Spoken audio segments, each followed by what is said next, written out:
Oh, hi everyone. So my computer recently melted and I think it's the CPU that went.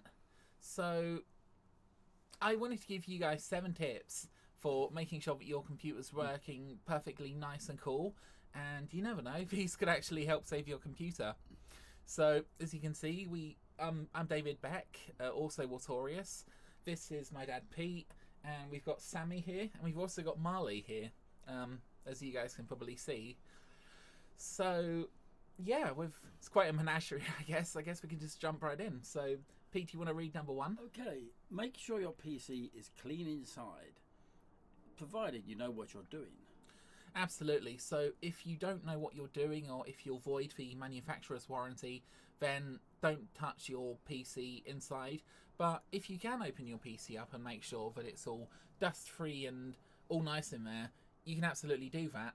And one thing I'd also say is you can look at your PC fan, your motherboard fan, and what am I talking about? CPU fan, and just make sure that the CPU fan is nice and clean and that it's actually calling your PC properly.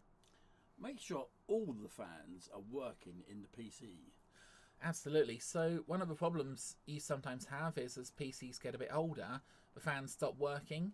So absolutely want to make sure that they're all working. So again, if the manufacturer allows it, take the side of the PC off and just make sure that the fans are spinning. So yeah. And make sure all the fans are working in the BIOS. Or turned up in the BIOS. This can be accessed when the PC starts variable speed. Absolutely. So when you start your computer, that you can usually press a key such as delete or one of the F buttons, and goodbye, Sam. And this will basically show you a display of everything inside your PC, including the fans.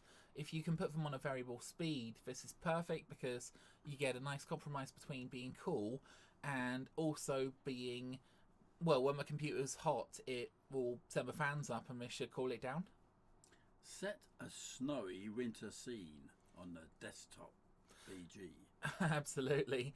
So again, entirely optional, but if you set a nice snowy scene, perhaps a snowman, perhaps a winter's day, this will kind of create a very special effect inside the PC, which will help keep it cool, perhaps.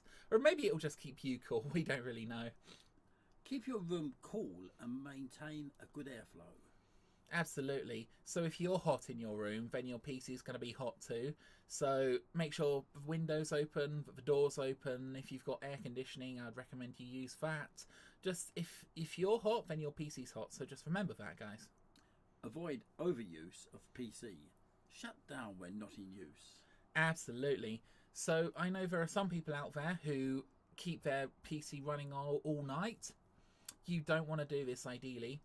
If you keep it running all the time, then it's going to cause heat damage eventually, or it's going to be more likely to cause heat damage. So when you're not using your PC, just shut it down, guys. Save the environment. And use heat monitoring tools that are recommended by the manufacturer. Absolutely. So there'll be different heat tools for your CPU and your GPU, your graphics processing unit.